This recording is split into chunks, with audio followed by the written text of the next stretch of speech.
Cheryl Crandall, everybody. Lindsay Hunley, so great to have you both here. And so glad you mentioned your mom, who I used to love watching beam at seeing you sing here at church every time you were here for a long time. So I know she's with you now. And good morning, everybody. It's great to see you. It's great to be home. You're who I think about when I think of being home. And Reverend Michael alluded that they had to do a lot of hard work to get me here, but that was not the case. It was the Reverend Nicole, I'm in town. Can I please come and get home? And I'm here for you, but the truth is I'm really here for me, to get all the love from my incredible spiritual family here. So thank you so much for having me back here. Thank you so much to Reverend Michael and Reverend Nicole for having me here. And it's so good to see so many familiar faces, but to be honest, it's just as good, if not better, to see so many unfamiliar faces. It's so great to see new people here. And if you are new, I know at 1:30 p.m. today there's going to be a new members gathering here at the church. So hang out and have a donut, a muffin, whatever's going on here. Take a walk to the beach, come back, and that'll be a great course that goes on here today. So I'm so grateful again to be here and to talk about the heart today. And the heart, I believe, is the most creative soil in the universe. There's nothing more creative than the soil of the heart, which is interesting to say because it's something that's invisible. It's not the blood-pumping organ. It's something that we refer to as the inward nature of the universe. And I know of no more creative process than when we make an intention of the heart. Sometimes we make those intentions today. Sometimes they're intentions sown long ago. An intention to truly know what it means to love and be loved. An intention to truly know what it means to show up in life, to be willing to be a blessing and be blessed in the process. Willingness to understand the meaning in life and what is really significant. An intention to bring forth something from within us that's never quite been before. And when the universe responds and creates an opportunity to fulfill that vision, that's when the adventures of life begin, right? Someone who understood this very well was Frank Baum, who wrote The Wizard of Oz.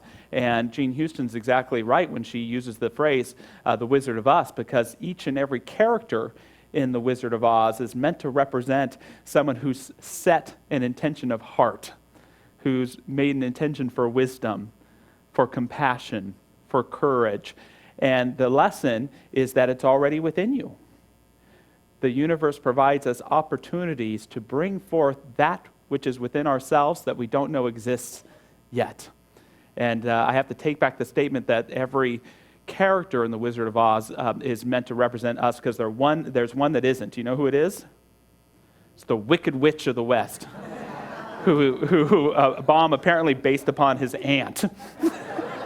Isn't that the coolest way to get back at somebody? So I wrote a little book. See if there's someone who reminds you of yourself in there. So I like to joke, I had a friend who wrote the movie Napoleon Dynamite after me, because I like to put tater tots in my pocket from time to time. You've got to see Napoleon Dynamite. If you haven't seen it, it's a very great spiritual work. So, and my favorite part of Frank Baum's the Wonderful Wizard of Oz book is the Tin Man has started on the journey, and he's walking along, and all of a sudden he stops his foot because he realizes he's about to step on a beetle.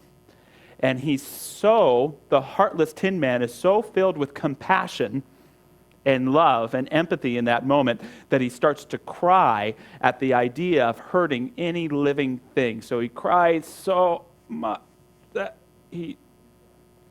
hold on, I got to get some oil.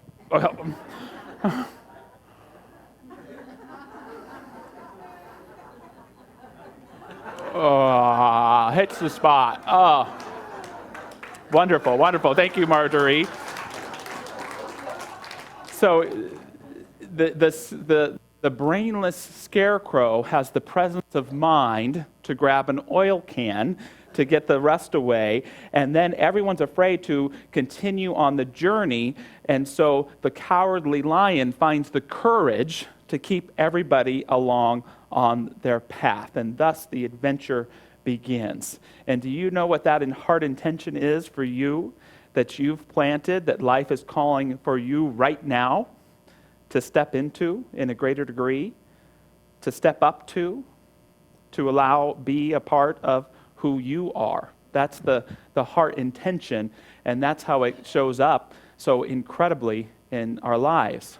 And what I want to talk about today are seeds of the heart seeds that we plant into this creative soil of the universal heart that when planted show up in our lives in incredible ways. And the first seed, I have them here in my back pocket, is the seed of calling.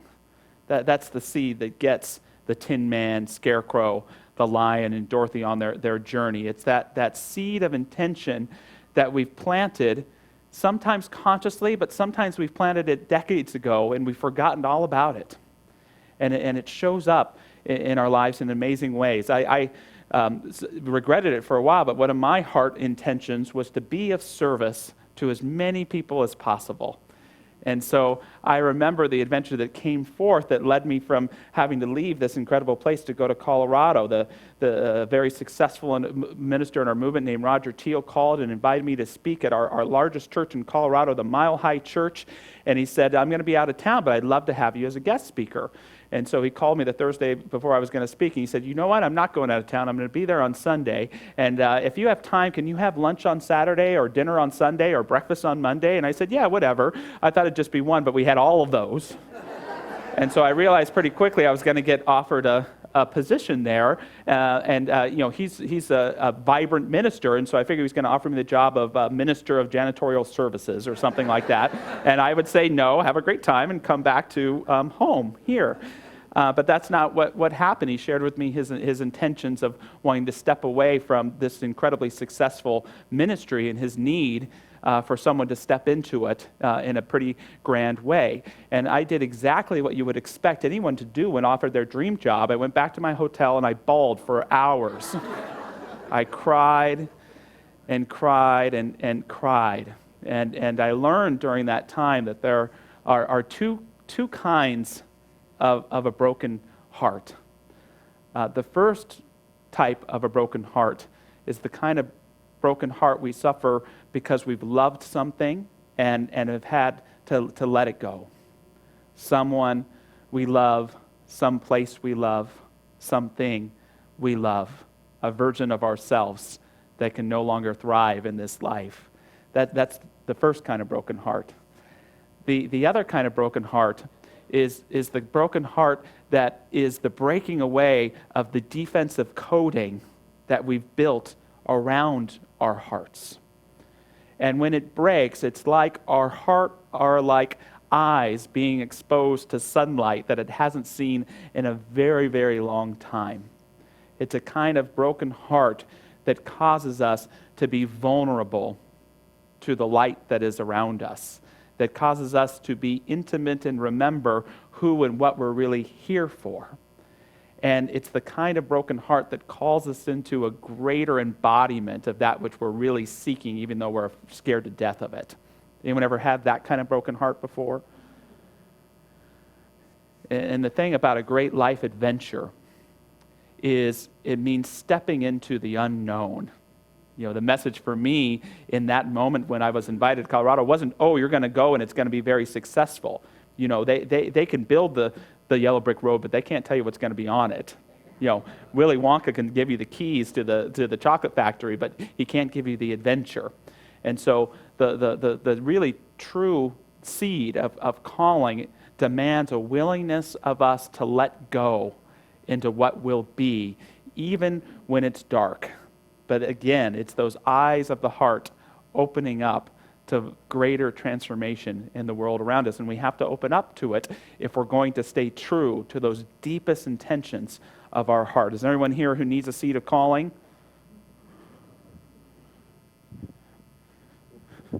You can't use this for the Chargers to win. So there's a seed of calling. And Jean Houston, she once said, if I can get the notes here together, they're around here somewhere. She said quite powerfully, just as you would not neglect the seeds that you planted with hope that they will bear vegetables and fruits and flowers, so you must attend to nourish the garden of your becoming. If there's a seed that you planted long ago and you've forgotten about it, just sit in that garden of your soul. Sit in that garden of your being and see if you can't feel or sense it beginning to grow and sprout into your life.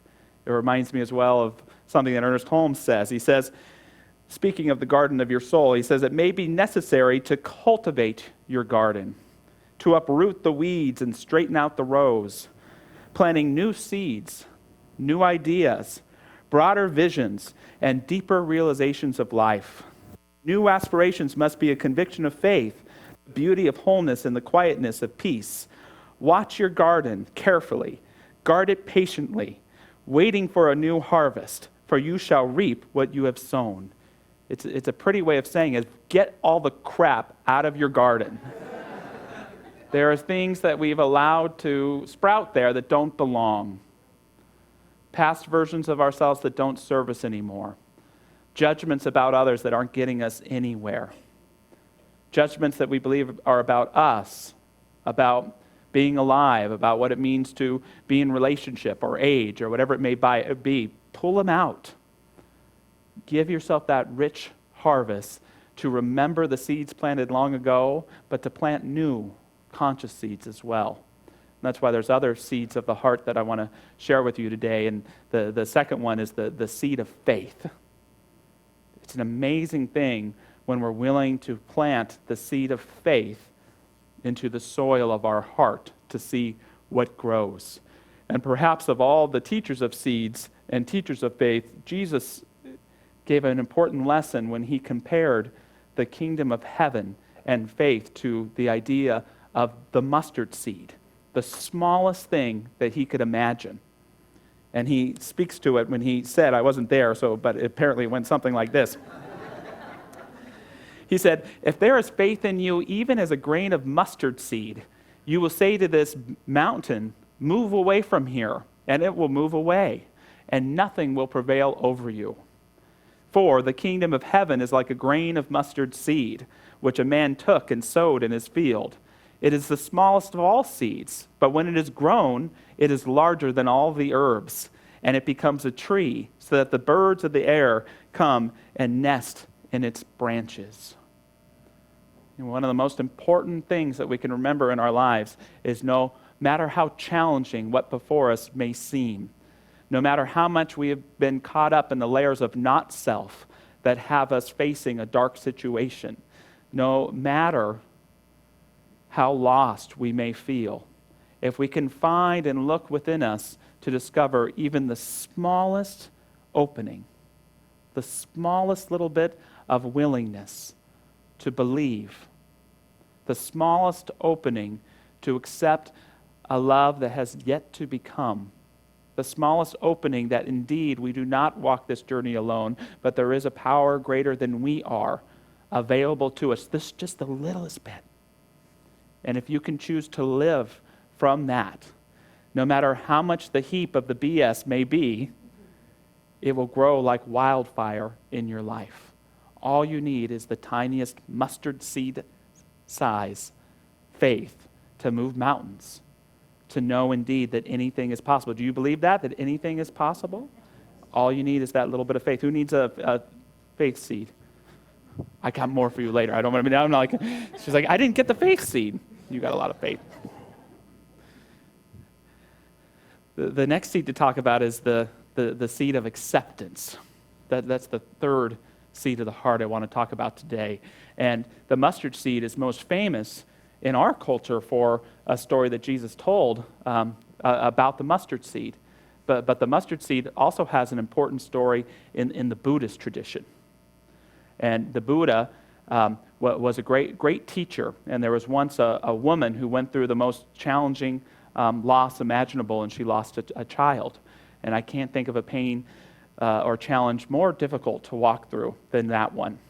And her deepest desire was to try to bring her son back to life. And so she had heard about this incredible Buddha figure who she must have figured was a miracle worker. But if we study Buddhism, we realize that the Buddha wasn't a miracle worker. The story of the Buddha is that he achieved enlightenment under the Bodhi tree and walks into the village, and there's people that can tell there's something different about him. And so they go up and they said, are you a healer?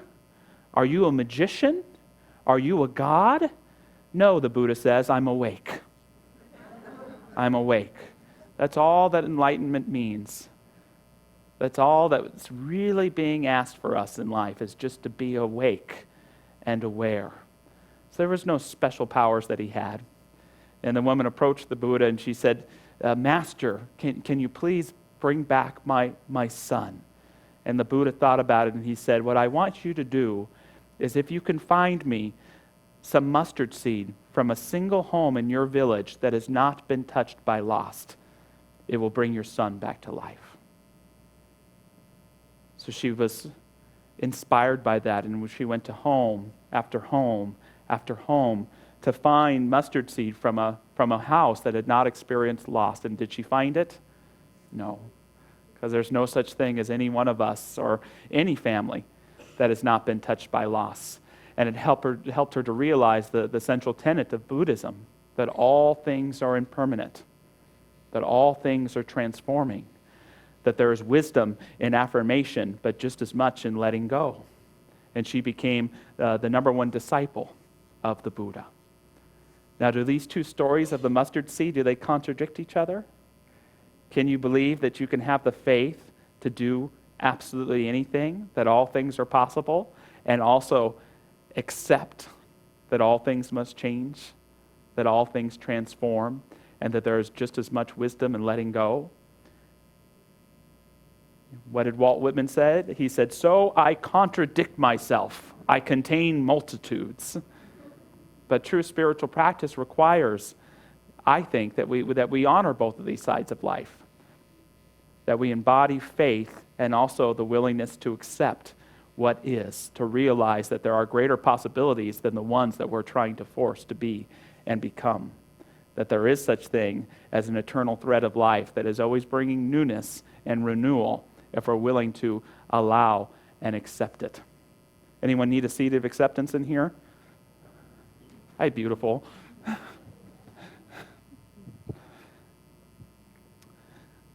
The next seed is the seed of divinity.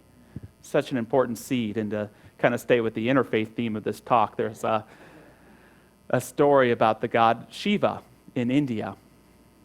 And in this particular story, Shiva's hanging out and sees a human being and is filled with compassion and sorrow. Because in India, in Hinduism, the belief is that we're on this wheel of samsara, this wheel of birth and rebirth. And it's the goal to reach moksha, or liberation, to achieve past it. And the Shiva, the god, isn't just seeing the man struggle in that moment, but in that moment he's seeing all of his lifetimes, all those layers of self from this objective perspective, and feels such compassion for the individual struggle that Shiva begins to cry. And the tears become something called a rudraksha seed. I know I'm mispronouncing it, but we'll call it a rudraksha seed. And it's planted in the ground, and it grows up into these beautiful trees. So even in India today, the rudraksha seed is a symbol of God with us. And yet, if you look more deeply at the story, how many of us look at our humanity? How many of us view the many layers of versions of ourselves that have been and have compassion for our suffering? But how many of us can also step out and see ourselves as God might see us?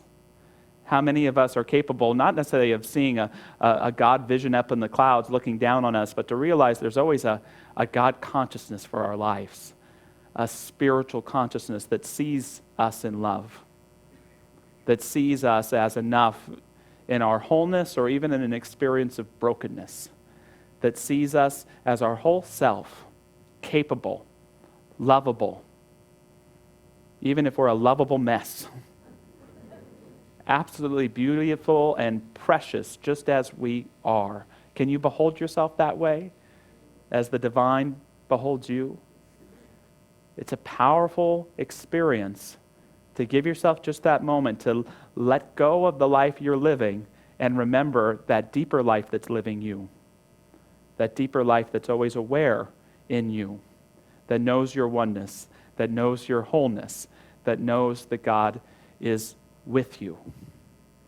Jean Houston, in our book of the month, The Wizard of Us, she says, millions of people right now are experiencing a yearning and a desire to awaken to their unique gifts and offer them in service to the world while at the same time living a life of joy and fulfillment. It's a surging of the human spirit, a virtual global awakening on a scale that no one has seen before. Simply put, people are longing to finally feel fully alive and to step into their unique purpose in life. It takes courage to be who you really are and to do what you came to do. That vision of divinity combined with calling and faith and acceptance can help us step into living not the life that we've just imagined, but living the life that we're called to live by that divinity in us. I think sometimes in New Thought we misinterpret Jesus' statement, it is done unto you as you believe, or it will be done as you believe, to mean that whatever we believe is going to come true. That if I believe everyone in here is wearing red underwear, which you are, because it's Red Day, that will become the truth. And I'm not saying that's not true, and we could talk about it, but I think the deeper meaning for me is that when we believe in that higher power, when we believe in that divine presence that knows us intimately, it is done unto us. God's grace is done unto us. God's prosperity is done unto us. God's love is done unto us. As long as we're not willing to define and possess it, it will guide us wherever we go, and we can experience it wherever we are. One last seed, especially in honor of the pledge campaign this month in this church, is the seed of community.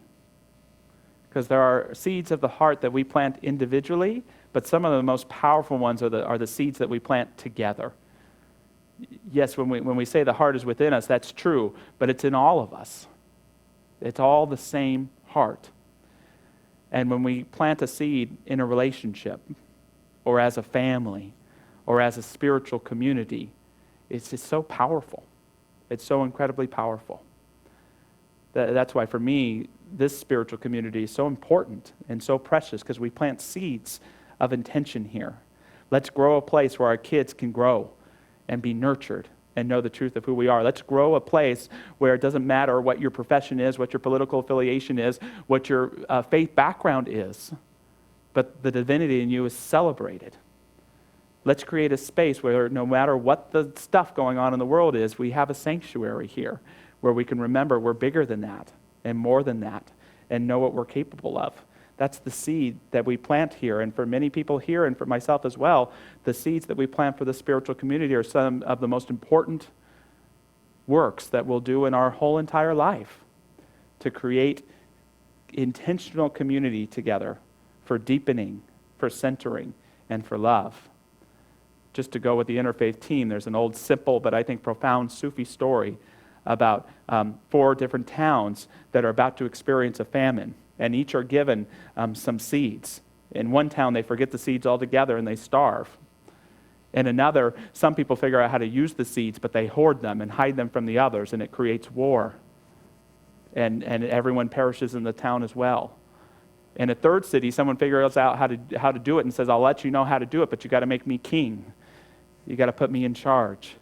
And the people are fed, but they're ruled. And in the final town, they learn to use the seeds and they share the wisdom with others. Everyone flourishes. Everything benefits. All is well. That's part of what we do here at this church. No one has any greater power on how to use the soil except for Bob Papp than anybody else here. We each have that ability to set our intentions and do great things together. So remember those seeds. And anyone need a seed of community here? Pam, you got a seed last service. You got to give that one to... Oh, you did give it away. See, community right there. Mm-hmm. I love I love something that John Updike said, the author. He said that dreams must come true, otherwise nature would not incite them to happen. Remember your dreams. Remember those intentions of your heart.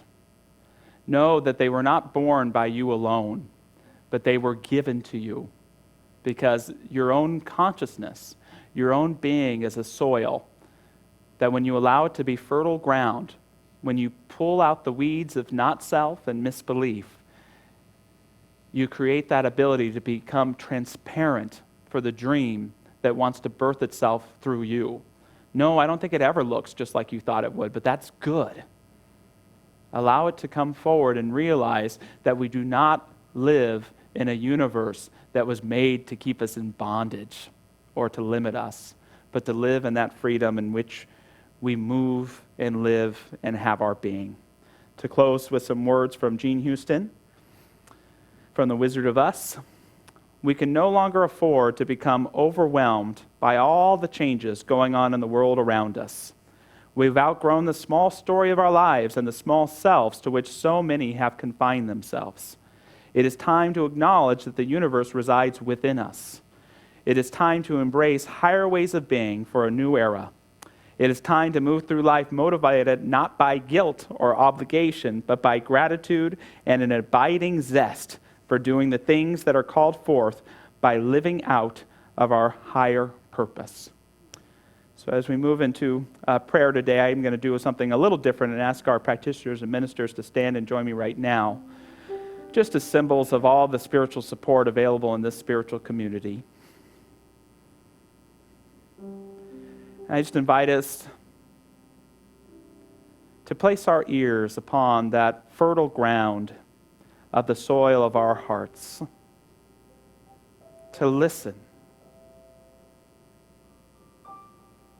What can you feel? What is beginning to grow within your being that wants to flower and come forth into an incredible blossoming?